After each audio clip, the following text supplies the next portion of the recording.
ثقافة عالمية نشأت في أمريكا وأستراليا وأوروبا في البداية، وفي العالم العربي وصلتنا عدد بسيط من الألعاب البورد جيم زي مونوبولي وبنك الحظ والليدو كوتشينا. والعالم طور فكرة البورد جيم بحيث أنها دخلت في مجال التعليم، دخلت في مجال الصحة، دخلت في مجال التدريب حتى، وبعض الأحيان في حل القضايا والنزاعات الدولية كمان يستخدم البورد جيم. ليه الألعاب هي الحل؟ تحديدا ألعاب البورد جيم. الألعاب بتحدث نقلة كبيرة في مجال التوعية، بحيث أنها بتمزج ما بين المتعة والتعلم. الشخص المستهدف بيتعلم بطريقة ممتعة ورائعة جدا. الميزة الثانية في الألعاب إنها بتسهل المعلومات الطبية الصلبة، المعلومات بسيطة سهلة بيقدر الإنسان البسيط يفهمها ويتعامل معاها بطريقة ممتازة، وبتوصل التوعية بطريقة رائعة جدا جدا. الشيء الثالث في الألعاب ومهم إنه الناس بتقدر تقيس الأثر قبل بداية اللعبة وبعد بداية اللعبة، وبتدي مؤشر على مدى الاستفادة من المعلومة اللي تلقاها الشخص. فكرة استخدام البورد جيمز لتحريك محتوى جاي من الببليك هيلث، مثلا حاجة بتاعت رفع مستوى الوعي بمرض معين أو بعدة أمراض. فكرة ممتازة جدا وجديدة في السودان. حقيقة جاتنا فكرة تصميم أول بورد جيم عن مرض الإسهالات المائية في السودان، بعد ما سمعت إنه في حالات كثيرة من الأطفال بتموت بالمرض ده بس بسبب نقص معلومات، يعني هم ما عارفين معلومات أساسية عن المرض، فالحاجة تخليهم إنهم يفقدوا حياتهم. فدي مشكلة كانت كبيرة بالنسبة للمجتمع وبالنسبة لنا إحنا، إنه نقص معلومات أساسية تخلي الطفل يموت ويفقد حياته. فمن هنا جت فكرة إنه لازم نصمم بورد جيم نوعي بها الأطفال في المناطق الريفية، المناطق اللي ما بيقدر يوصلها التكنولوجيا، لسه بسيطة في بيئتها، بسيطة في كل التولز اللي عندهم اللي بيستخدموها. ما عندهم تكنولوجيا كبيرة عشان نقدر نوصل لهم رسائل عن طريق السوشيال ميديا، بس عندنا طرق مختلفة ممكن نوصلهم بها. أول حاجة عملناها اختار مساره في الخريطة، رسينا اللوحة شايفين مبسوطة. أنا بعد الشيء الثالث في الألعاب ومهم إنه الناس بتقدر تقيس الأثر قبل بداية اللعبة وبعد بداية اللعبة، وبتدي مؤشر على مدى الاستفادة من المعلومة اللي تلقاها الشخص. الحاجة الرابعة المهمة في موضوع الألعاب والتوعية بها بتحقق الاستدامة، بحيث إنك ممكن تدرب 20 شخص، ال20 شخص قادرين على تدريب 20 آخرين، ال20 آخرين قادرين على تدريب غيرهم. في فترة زمنية بسيطة بنكون وصلنا لعدد كبير جدا من الناس وتعلموا بطريقة ممتعة والمعلومة وصلتهم بطريقة سهلة، وبكده بنقلل الوفيات الناتجة عن الإسهالات المائية بسبب وصول المعلومة عبر الأقران.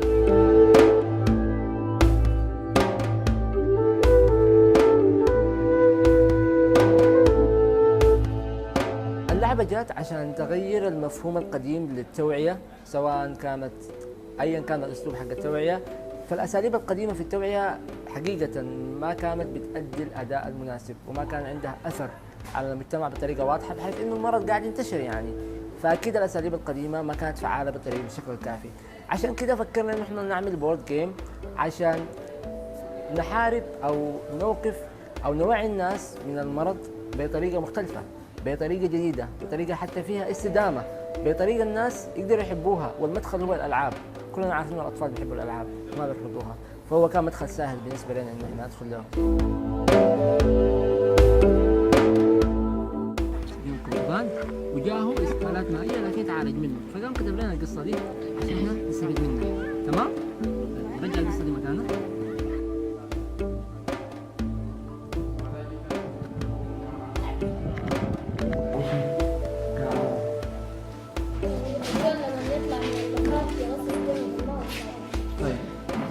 الذباب ممكن نقول الإسهالات المائية، يعني مثلا لو كان في أكل مكشوف وجاء ذباب فوقه شايل المرض، أكيد شنو؟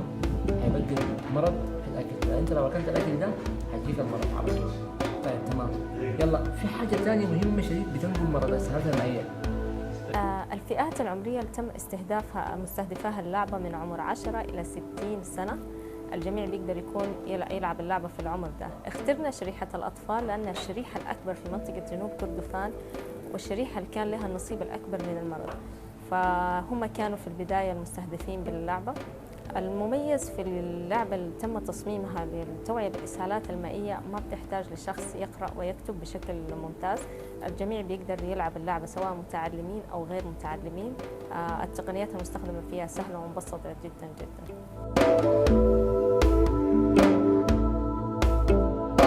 العبقرية بتاعت الشباب ديلا في الستارت اب دي انهم قدروا تو ابلاي الافكار بتاعت الكونسبتس الاساسيه بتاعت الجيمنج ثيوري دي لفيري كومبلكس كونتنت.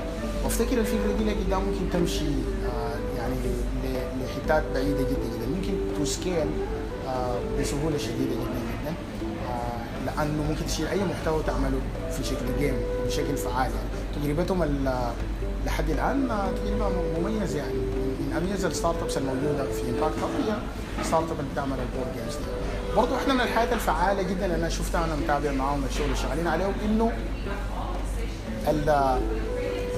الجيمز دي قادره على انها تعمل اثر بيصل لدرجه انها بتغير الاتيتيود والبيهيفير بتاعت اللاعبين. يعني انا شفت واحد من الجيمز اللي عملوها بيلعبوا فيه مجموعه من الاطفال، جزء منهم كان عندهم سلوك عدواني مثلا. لما لعبوا الجيمز دي قدروا من خلال الجيمز يتعرفوا على شخصيات الاطفال دي، الاسباب اللي بتخليهم ممكن يكونوا اجريسيف ولا كده.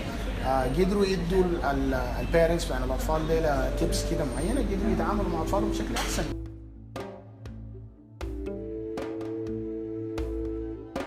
أنا اسمي آدم حامد حمودة، كان حلولنا لعبة جميلة واستفدنا منها في الاستهلاك المائية، وهي لعبة الغاية وإدراك، وعلمنا كيف نحمي نفسنا من المرض. كانت اللعبة جميلة جدا. اللعبة كانت محتوية على انه اعراض المرض هي شنو، وطرق انتقال العدوى والوقاية من المرض كيف كانت ممكن تكون. اللعبة بتناقش قضية بتاع طفل أصيب بالمرض ولكنه تعالج، فبتنقل الأفكار أو المراحل اللي مر بها الطفل ده في حياته لحد ما مرض ولحد ما تعالج. فبتوري الأطفال إنه كيف المرض ده إنك ممكن تحمي نفسك منه قبل ما يصيبك، وبعد ما يصيبك كيف ممكن تتعالج منه بطريقة بسيطة جدا جدا من غير ما تفقد حياتك يعني. فالموضوع سهل.